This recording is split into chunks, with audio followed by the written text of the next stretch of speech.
بسم اللہ الرحمن الرحیم اللہم انا نستعینک. اب اس لفظ میں لفظ اللہم کے بارے میں بہت سے لوگ قاعدہ نہیں جانتے.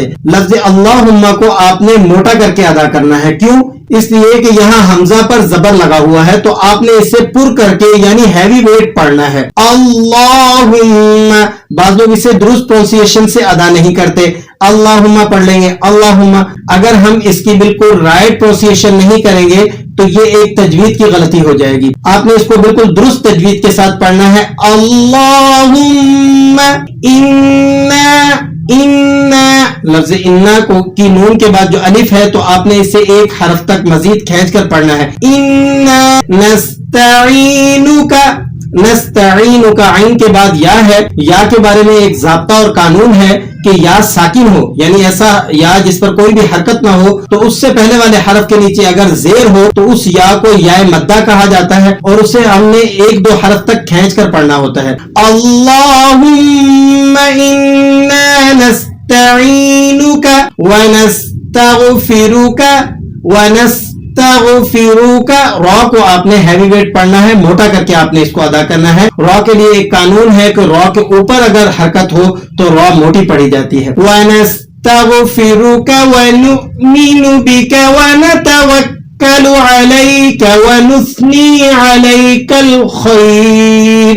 وَنُؤْمِنُ بِكَ جب آپ اس کو ادا کریں گے تو واو پر حمزہ ہونے کی وجہ سے آپ اسے جھٹکے کے ساتھ پڑھیں گے. حمزہ والا لفظ جب کسی حرف کے ساتھ ملتا ہے تو وہاں ایک جرکنگ ساؤنڈ کریٹ کرتا ہے, آپ نے وہاں جھٹکے سے اس کو ادا کرنا ہوتا ہے. وَنُؤْمِنُ بِكَ وَنَتَوَكَّلُ عَلَيْكَ وَنُثْنِي عَلَيْكَ الْخَيْرَ وَنَشْكُرُكَ وَلَا نَكْفُرُكَ وَنَخْلَعُ وَنَتْرُكُ مَن يَفْجُرُكَ. وَنَشْكُرُكَ را کو آپ نے موٹا کر کے ادا کرنا ہے لیکن را کو کھینچنا نہیں ہے. وَنَشْكُرُكَ اس طرح سے جو پڑھتے ہیں وہ یہاں یقیناً غلطی کر دیتے ہیں. تو آپ نے زبر زیر پیش والے حرف کو جب بھی ادا کرنا ہے تو اس چیز کا دھیان رکھنا ہے کہ اسے آپ کھینچیں نہیں. اگر آپ اسے کھینچیں گے تو اس سے ایک نیا حرف پیدا ہو جائے گا جو تجوید کی زبان میں لحن جلی کی غلطی شمار ہوتا ہے. سیم یہاں پر آپ نے وہی رولز اپلائی کرنا ہے, را کو کھینچنا نہیں ہے. وَلَا نَكْفُرُكَ وَنَخْلَعُ لام کو کھینچیں گے نہیں. وَنَخْلَعُ اس طرح سے جو لوگ پڑھتے ہیں وہ غلطی کرتے ہیں. وَنَخْلَعُ وَنَتْرُكُ مَن يَفْجُرُكَ.